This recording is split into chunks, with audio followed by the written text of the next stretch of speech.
Hello and welcome to He Said She Said, food for thought. So the wife is going to make a cottage pie with this great deal she got. Should have been $14.33 and ended up being $5.19. Kind of cool. So obviously we're not going to use big chunks. It's going to be minced up. So these are the ingredients that are going in it.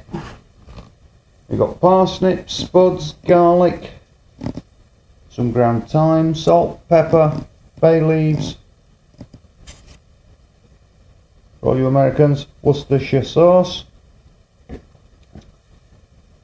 some tomato sauce, bit of beef broth, carrots, onions, spuds, and I'm hoping she's going to put some peas in it, but we will see. Welcome back to He Said, She Said, Food for Thought. So as my husband's explained, I'm going to make a cottage pie. In Ireland, they make a shepherd's pie, which is with lamb. And in England, they make a version with stew meat or beef. You can use ground sirloin. We happen to get this really great deal. It's 2.5 pounds. And I've minced it in a food processor. And this is going to make our formation for our lovely cottage pie. I'm going to throw this actually in the crock pot. Some people like to do it on the stove in a regular pot. You can do it that way as well. I'm going to let this go low and slow for about an hour and a half. I'm going to add some fresh garlic and onion to it and allow the juices to sort of incorporate. Later we're going to add carrots and parsnips that I have actually really fine, and I like to leave them separate because I like to do it in more of a layer. So I'll show you how that comes together after we let this get itself going in the crock pot. Okay, so all we have here, as you can see, I've added about a tablespoon of vegetable oil to the bottom of the crock pot. I added the one diced onion at the bottom with the garlic, and then the mince on top, along with a little bit of salt and pepper, just a pinch, a little bit of thyme, and 2 bay leaves. So we'll check on this here in a little bit as it incorporates. And we return. All right, so this is after about 2 hours. I'm going to add about, I'm eyeing this, guys, a 1/2 cup of broth. What's going on here is that you don't want the meat to get dry, but you definitely don't want a mince that is too moist. Otherwise, when you try and cut it, it's not going to work. So I've added some broth. How does it smell? It smells pretty awesome so far. It smells really good. It smells like we're overseas. And then you're going to add some Worcestershire. How do you say it? Worcestershire. Worcester. Worcestershire. Okay. Americans can't say that. It's a weird word, but I know it's from England, so Worcestershire. It's not our fault. Worcestershire. And then I'm going to do about, this is kind of a heaping tablespoon, I would say, of tomato paste, okay? This sort of makes the base. And the last part of this, just because of this juice, I'm going to add a little bit of flour. And then I'm also going to add some of our parsnip here. Mine are very fine. You could add them just like that in layers. But my English husband is telling me that he wants it all in one. I do. I don't want it in layers. I'm going to sprinkle a little of this. It's kind of messy looking. That'll sort of make like the gravy. And remember that the vegetables add a lot of moisture as well. So this has to cook down a little bit more. And then, ooh, that smells good. I might eat by midnight. We haven't even added the potatoes or anything yet to the top. So we're going to let this all do its thing. I'm going to add the parsnip. Can you talk about that, Billy? Parsnip? You guys use Swede, which is? Rutabaga, apparently. I wanted, when I first moved over here, I thought for the longest time, I thought, what the hell's a rutabaga? And it's a Swede.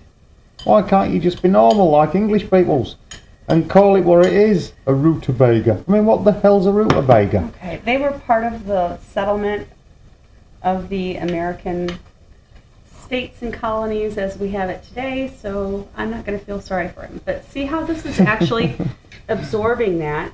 And then once it liquefies, we're going to put this at the base I'm going to save some of the fresh stuff here along with peas with the mashed potatoes and just let it do its thing. Let it kind of come together. This will probably go for about another hour. You don't want it tough, but you definitely want a base for the mashed potatoes.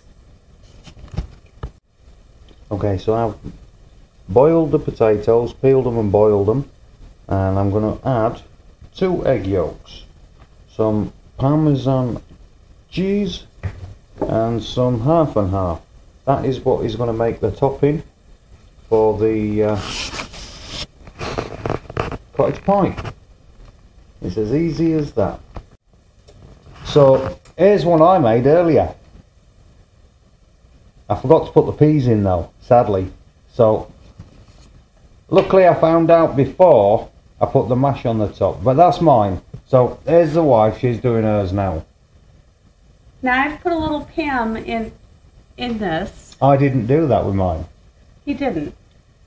And it looks beautiful. It does look beautiful, but I really feel like I'm kind of getting disconcerted with this whole process just because I'm not English.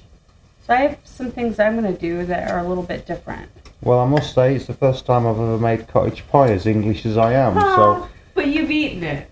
well, yeah, lots of times. And the irony is that I actually worked in an English pub for a couple years in LA. So I'm going to smash that down. And then what?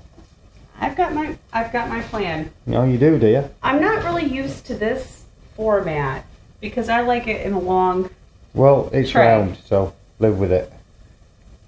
Let's go. Stick that mash on there. No, I'm not ready for that yet. You're not? No. What else are you doing to I it? have more things. Okay, we'll come back. Okay, after the wife complained about me taking mash, she's got 100 weight of mash on top of hers. I like mash. Well, so do I, but you were giving me trouble for His pie is taking very some. pretty. It is very pretty, but I just feel like you need to have that extra layer. And I added 3 pats of butter underneath. And then Mine still tastes nicer. you have to have the crust. That's the key. Okay? So we got this. Then I just know that you have to do it like this. No. You do. Oh. Well, he's got his all like professional English fuddy-duddy style. So what you do is you make sure that this goes down. I haven't made this in years, Billy Allen, so you can say whatever you want. I've never made it. Look at mine. First time for me. Okay, but what I'm going to say to you is just do it like this and do it this way. Yeah. And then Uh-huh. do the cross the other way. Oh. So you do it like this way. Is that what you do? Yes. Okay. It's going to be good. Okay. Is that it? Yeah, I'm not going to touch it anymore. Okay. So that's yours. This one's mine. That's yours. And this one's mine. Okay, we're going to stick these in the oven and see how they turn out. I do love. Okay, so here's the finished thing. They just come out of the oven. Mine looks pretty awesome. Well, to be honest, they both look really good. So we're going to tuck into these, and hope you enjoyed the video. And I'm going to brush mine with a little bit of butter. But And they're both equally look at good mine. in different ways. okay, so they're both cool, but that's 2 variations on the same thing, cottage pie. So enjoy. Thanks for watching.